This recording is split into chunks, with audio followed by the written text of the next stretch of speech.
Hey up, welcome to the video. Today the conditions are less than optimal. I woke up at 5:30 this morning, looked out, it was clear sky, no cloud, so there was no point in going out for a sunrise, and these are not the best conditions for photography when we've got full sun. But just look at this view here behind me. Wow! So I took a couple of handheld shots here, and I think I'm going to do a long exposure as well. Even though we've got bright sunlight, why not? What a beautiful, beautiful place this is. And we're at St Abb'S. We've come into Scotland, would you believe, just over the border. Half an hour's drive and we're in Scotland. Okay, so I've set up this scene. We'll put the video up of the composition. Wow! We've got this rock face that's got what looks like white chalk on. It's probably deposits from birds. And then the rocks are reddish and beautiful reddish colours, particularly in the ones down on the beach there. And we've got the bay curves around a little, but it looks just beautiful. I've took it normal, and I've done a long exposure. I don't know whether the long exposure is that great, to be honest, but I thought I'd try something different. And the light keeps dappling, so some cloud has appeared this morning. And it's just a very, very nice scene to take. And this is the first viewpoint we've got in St Abb'S. So I've used 10 stop to get a 30-second exposure, magnetic filter, and simple as that really. But what a beautiful little cove this is. I'm not sure I really want to try and get down there, but there's no easy accessible route. You've got to assume there is a way down there, but I don't think we're going to be doing that. I think today we're going to have views looking down, although Helen's just pointing to a path. And she's nodding, there's a path down. So shall we go down? Okay, let's have a look at these shots and then hey, we'll make us way down.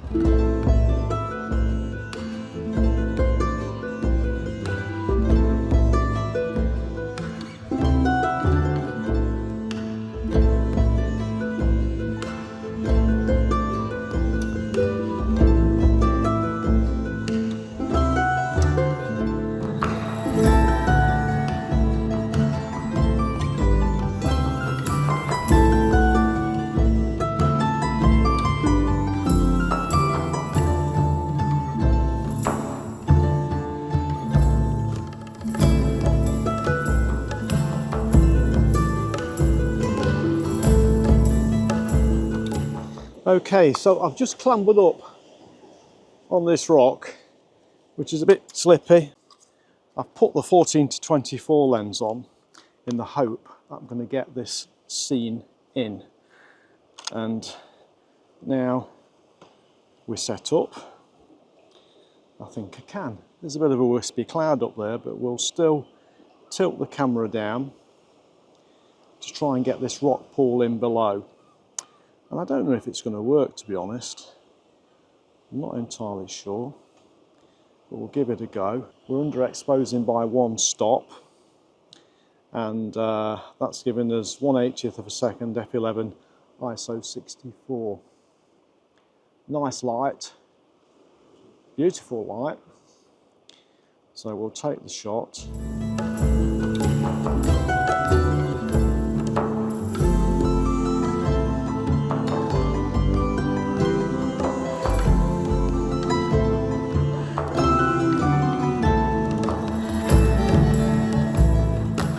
Okay, I'm going to lower the tripod right down and see if this rock in front works as a bit of foreground. So now we are, tripod in position, got tripod lowered, level the camera. We'll put the video up of this, and we've got a rock right in front of us, a giant rock. It's got some seaweedy stuff on it, which is giving it a green tint, but it is it's kind of terracotta red underneath. We've got these other boulders surrounding on the left there, and then we've got the headland above and a little slither of blue sea and sky above there. I quite like that. We'll make it the last shot on this beach.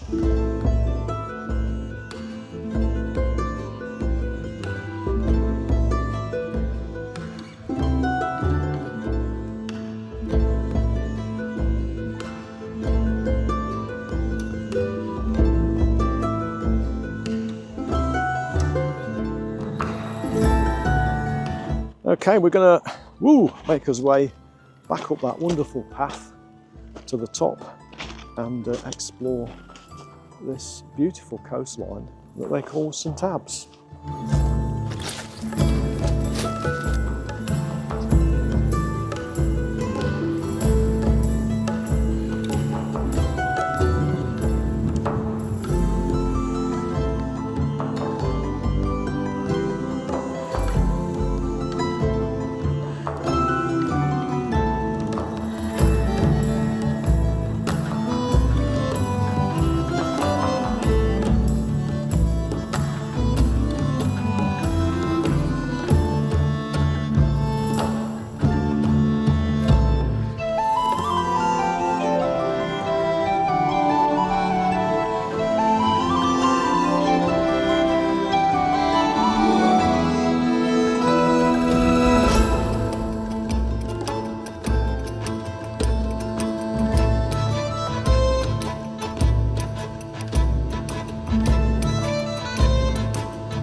Okay, here's a shout out to Eddie Skelson.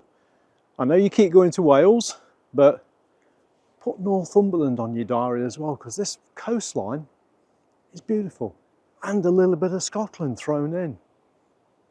Okay, we've come to this scene now, beautiful scene, and we've got a large dominant rock to the right, then we've got two pinnacles on the left there, bit of fencing in the bottom, makes a nice composition. And the first shot I took, the pinnacles where we're standing here go up into the sky above the horizon. So the actual shot I took was further back there. I moved higher up, and by moving higher up you get this shot where the pinnacles are just inside the sea level, and it makes a neater composition. Absolutely beautiful coastline.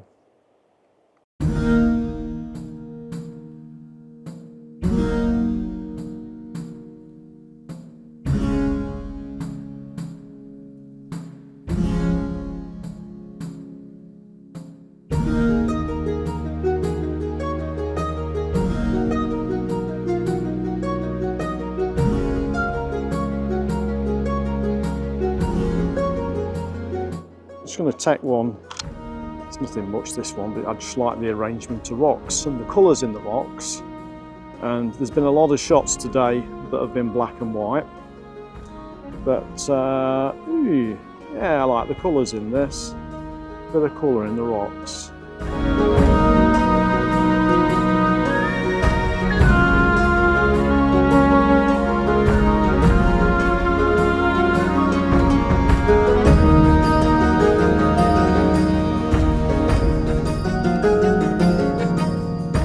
Okay, 100 to 400mm lens on the front of the Nikon D850 now, and we're pointing towards a field full of sheep, and in that field there's a couple of lambs just chilling out. So I thought I'd grab this shot. I'm gonna have to crop in because I don't want to get too close to disturb their chilling session.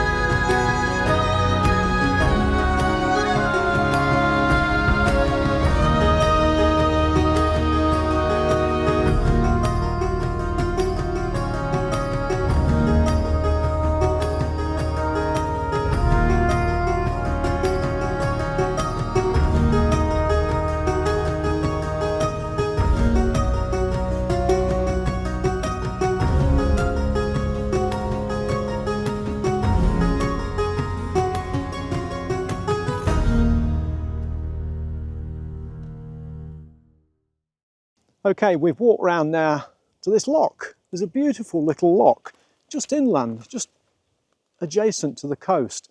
Beautiful scene, but now we've come down here, we've got a little fence line that goes into the water. I've tried a few shots with that, but we've got these weeds in the way, so that one might not work. We've got an old derelict boathouse on the left-hand side there, and we've got some swans diving and feeding. I think I've got a nice shot of the swan within that scene, because you've got all the reeds surrounding the boathouse, and that looks really nice, the yellow of the reeds being illuminated by this warm spring sunshine. But what a beautiful scene to photograph. There's only one issue here with this loch, and for some reason there's some telegraph lines going across and they're hanging quite low. So I might have to remove those in Photoshop. They're a little bit annoying, they are, but it's just what it is, isn't it? But what a beautiful scene, finding a loch in this location, this close to the sea. And I know you do get lochs close to the sea, but yeah, this was a nice, nice surprise, this. A nice little Scottish loch. What more could you ask for? With a couple of swans on. Let's just take that because he's in a different position now. I've got the camera on continuous. Because he keeps bobbing in and out of the water, I'm just continuously holding the shutter down and getting the swan in position. And he's now moved out of position. Cheers, thank you. But I have got some nice shots of him with the boathouse. So you kind of got, it's adding interest having a swan in the scene and not just the boathouse on its own.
Okay, so after that lock, we made our way further up the coast and we came to St Abb's Lighthouse, and we finished there as far as the walk went. We were quite tired, and we knew we'd got the same walk going back. But what a wonderful coastline to explore. We parked in the Scottish National Trust car park, £5 all day parking, straight onto the coastal path. And then later when we came back, we went down into St Abb's fishing village itself, and we went to the old school cafe for a nice scone each. Very nice it was. So, thank you for watching. Please subscribe to the channel if you like this content. Give the video a like, pop a comment in the bottom. And I'll see you on the next one. Every time you come back to the caravan and open the door, swans and ducks start heading for your caravan. Bless them. On that note, I'll see you later on the next one.